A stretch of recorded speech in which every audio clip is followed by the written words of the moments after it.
Deep in the desolate expanse known as the Barren Land, the ground shatters beneath a massive, monstrous footstep. A terrifying creature emerges, the evil land octopus, a soft-bodied beast ranked at a dangerous level B.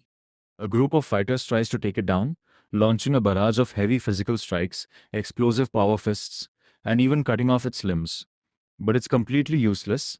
The monster's skin is too soft, completely neutralizing every attack. Seeing that physical force isn't working, the fighters switch tactics. A master steps forward, shouting out a powerful spell. God skill drafting, layered chains. Golden chains burst through the air, wrapping tightly around the beast and finally bringing the giant monster crashing down. As the heroes catch their breath, they realize something is horribly wrong. This creature single-handedly devoured an entire colony, and its power far exceeded a level B. Suddenly, a terrifying revelation hits them. They were too late. The monster wasn't just monstrous, it was pregnant. From the ruptured body bursts an even greater horror. The evil demon's embryo, a terrifying parasite ranked at an apocalyptic level S. With a blinding flash of red light and a massive energy beam, the embryo unleashes a catastrophic attack that devastates the landscape. Amidst the smoke and shockwaves, an imposing figure steps onto the battlefield. It is the Queen, wrapped in purple armor, who looks down at the defeated heroes with absolute disappointment. Complaining that they took far too long dealing with such a weak worm, she wonders aloud how the prophesied savior of this world could be so weak, concluding that she will simply have to guide him to become her king. Flashback through history, the Shu Luo continent has long been ravaged by an endless war between the human clan and the demon clan over natural resources. Weary of the bloodshed, the humans sought peace, and the demon queen Isabella Osa agreed to sign the peace treaty.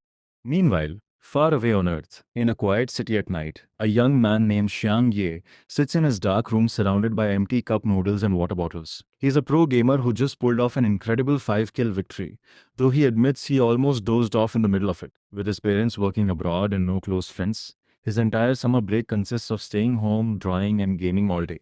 Thinking he's destined to live a completely ordinary, boring life, he yawns and decides to go to sleep, figuring he'll continue gaming tomorrow. Except, he wakes up to a shocking reality. Opening his eyes, the ceiling isn't his bedroom, it's a grand, vaulted cathedral. Panicking, he backs away as a horned, powerful woman stands over him. As he stammers in disbelief, wondering if he is hallucinating from playing too many games, a robed high priest and a crowd of onlookers approach him. The high priest gazes at him and confirms the ancient legend. The chosen one from the prophecy is destined to possess the exact same magical ring as the empress. Confused, Xiang Ye reaches for the necklace around his neck, pulling out a glowing red and gold ring. The horned queen's eyes widen as she looks at it, stepping forward to realize the truth. The ring he holds is the exact same one as hers. The fierce demon queen stands before the terrified human summon, demanding to know why she cannot feel a single drop of magic on him, especially since he is part of the human tribe. Panic-stricken, Xiang Ye stammers that he has no idea what she is talking about and that he simply bought the ring at a street store. Hearing this, the queen's eyes widen in disbelief. You bought it? Turning to the high priest, the infuriated queen demands an explanation for how she ended up summoning a completely useless human. The high priest calmly reassures her that the summoning spell was executed correctly, insisting that this human is indeed the one destined to save the demon tribe from extinction. Thoroughly confused and terrified, Xiang Ye begs them to explain what is going on and what kind of people they are. Disgusted, the queen snaps at him, introducing herself as Isabella Osa, the seventh descendant of the demon tribe. She recounts the tragic events of the day she was meant to sign a peace treaty between demons and humans. High Commander Leon and the humans had orchestrated a secret treacherous attack, extracting a massive portion of the queen's magic when she was unarmed.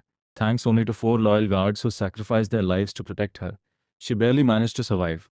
Listening to her story, Xiang Ye thinks to himself that this is classic fantasy trope territory, where he gets transported to another world to save a fallen female protagonist, making him the rightful male protagonist who might even end up with a hot demon queen. He casually suggests that she could just go into hiding in a mountain somewhere. Enraged, the queen snaps back, asking if he really thinks those slimy humans would just let her go, noting that they were chased and cornered precisely because the humans are hunting them. Her guards furiously berate Xiang Ye, calling him a useless piece of garbage since they had pinned all their hopes on the chosen one. Suddenly, the queen gasps in agony as she feels her aura completely disappearing. The high priest notes that because the queen's aura has been heavily depleted, her body is rapidly altering and shrinking in form. Stripped of a formidable demonic presence, the queen shrinks into a smaller, vulnerable, human-like physique.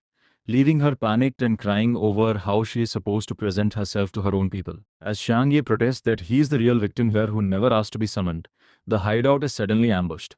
Bloodied guards burst through the doors, urging the queen to escape immediately as enemy human soldiers close in. The queen fiercely refuses to leave her people behind, but the high priest steps up, declaring that having aided 5 generations of leaders, this will be his final service. Channeling his remaining strength, the high priest activates a massive magic circle to teleport the queen and Xiang Yi away, sacrificing himself just as enemy forces close in. Emerging in a safer area under the night sky, the queen is heartbroken and furious, vowing to avenge all the soldiers who sacrificed themselves. However, their escape is short-lived as a patrol of human soldiers spots them. Mistaking them for brainwashed demon slaves, the ruthless soldiers mock them and eagerly discuss collecting bounty gold for demon skulls. As the soldiers attack, the queen's remaining loyal guards bravely step in to protect her, only to be brutally struck down by arrows. One of the dying guards uses her final breath to beg Xiang Ye to protect the queen, and a hesitant Xiang Ye promises her he will. Enraged and weeping, the queen tries to rush forward to fight the soldiers, but Xiang Ye grabs her arm, desperately holding her back. He whispers fiercely that she will only get herself killed and that she has to stay alive to honor her fallen soldiers' legacies rather than letting their sacrifices rot. Fuck. Fuck. The soldiers have all left, but the stronger ones arrives. We were stranded in the dark when suddenly, a towering figure on horseback stepped into the moonlight. It was Sophisas, the head of the White Dragon Knights. He locked his eyes right onto us and demanded, "When were you two captured by the demon tribe and made slaves?" Panic hit me instantly, but I forced a nervous, sweating smile to play it cool. Haha, Mr. Leader, it's relieving to see you. If you had arrived a second later, I might not have had my life. Sophisas wasn't buying the charm. In a flash, he thrust the sharp tip of his blade right up against my face and ordered, "Answer my question." Beside me, the demon queen completely lost her temper. "If you want to kill us, just do it. Don't screw around. Or else you lose your life here." "What the fuck? Can you not keep your mouth shut?" I hissed at her, my heart hammering against my ribs. Crap, I might die if I end up saying the wrong things. Desperate to save my skin, I stammered.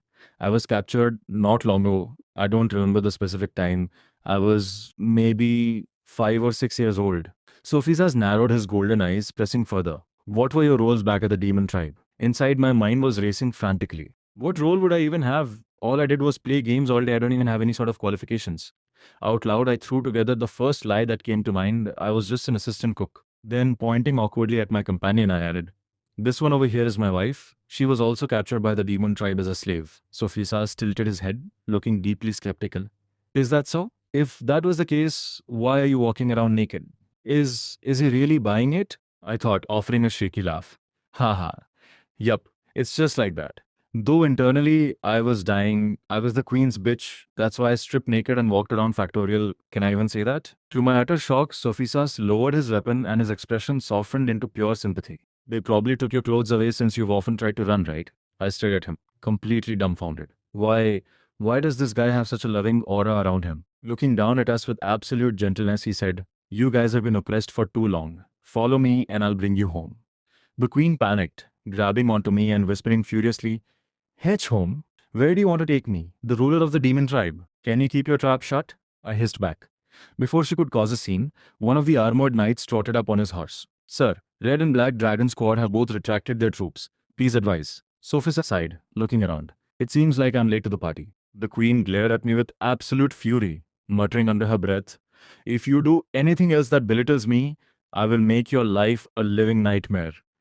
"Please just keep your profile to a low," I begged her quietly. "We can only listen to them for now, and the last thing I want is for your identity to be exposed." She glared right back.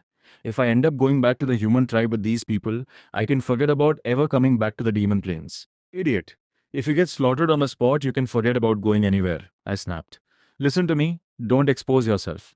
Deciding to move out, Sophisas turned back to us. "If there's no need for me to intervene, then let's go home." He gestured forward. "Come with me." As we moved, the surrounding soldiers raised their fists into the night sky, cheering, "Yeah! Victory to the White Dragon Knights!" "Whoa! Is this where the human tribe resides?" "The walls are so high," I exclaimed, gripping tightly onto the demon queen from behind as we rode through the capital. She immediately snapped back, "Do you have to hold on so tightly?" before forcing a nervous laugh for the passing guards. "Haha, it's my first time riding a horse. I'm a bit scared." As we moved deeper into the city, Noting the comfortable climate and resource-rich land of the southern mainland, I marveled at the imposing Ayers Wall, reinforced with powerful cannons and guarded by high-level sorcerers. The local humans dressed completely differently from the demon tribe, bowing respectfully the moment they saw the knights pass by. Riding at the front, Sophisas glanced back at us with a suspicious look. Both your names are strange. Did the demon tribe change them for you? My old man changed it for me, factorial. Uh, yeah, I laughed it off nervously, hoping he wouldn't dig any deeper. Sophisa's expression darkened slightly as he pressed on, asking, I don't remember the events prior getting captured. Do you remember your family? Before I had to sweat through another lie, one of his guards rode up urgently. Captain, it's... Sophizas narrowed his golden eyes. Insi, blocking our path, stood a heavily guarded contingent led by a member of the royal family Talsbury. Sophizas reined in his horse and ordered, Everyone, get off your horses and head back to the royal palace. Understood, a soldier replied. Watching the stranger from behind, I whispered to the guards, Who is this guy? He blocked the way of the soldiers. The clothes that he's wearing look like they belong to royalty. Royalty? He looks like a dick, I muttered. The soldier immediately panicked, swatting at me. Hey, quiet down, he's first child of the regent. My eyes widened. The first child? Does that mean his position is higher than that of the group leader? Not just that. Don't ever try to compare the royal family to our group. He is the regent's groupie, the soldier hissed back. Beside me, the demon queen gritted her teeth in pure fury. What is so special about him? If it wasn't for the disappearance of my magic powers, he would be no match against I, the demon queen. The guard looked like he was going to faint. Tell her to stop spewing nonsense or else we're going to lose our heads. Alright, if she says anything else, I'll smack her. I whispered back frantically. Up ahead, Sophisa stepped forward and bowed. Greetings, your highness. The royal prince flashed a chilling, wide grin. I thought my father had returned the moment the gates opened. I didn't think it would just be the useless white dragon team. I even assembled a large welcoming party, he sneered, gesturing toward a line of maids holding bouquets. Sophisa stood his ground, his eyes sharp. I have something I don't understand. His Highness sent us, the White Dragon team, out to sign an agreement with the demon tribe. Why was he one step ahead of us to the location where the agreement would be signed? Trolls Angus kept that unsettling, sharp grin plastered across his face as he looked right at Sophisas. That's because the king had a different idea of just killing the demon queen. Why? He challenged, before narrowing his eyes menacingly. Are you questioning the king's decisions? Sophisas hesitated, starting to reply. I was just... Before he could dig his own grave, Imperial leader Guruddas stepped in smoothly, finishing the thought with a cool look. He's just curious regarding if that was the king's actual intentions or the regent's intentions, father. Rose Angus's expression twisted slightly as he eyed Guru Ditta. Mr. Guru is here too. Did you not need to accompany His Royal Highness while studying today? Guru Ditta kept his calm, diplomatic smile. I heard triumphant information regarding the regent and decided to welcome him back in person. You're probably here to interrogate the regent, aren't you? Laughing it off with a wave of his hand, Tall Sangus replied, Ah ha ha ha, I wouldn't dare do that.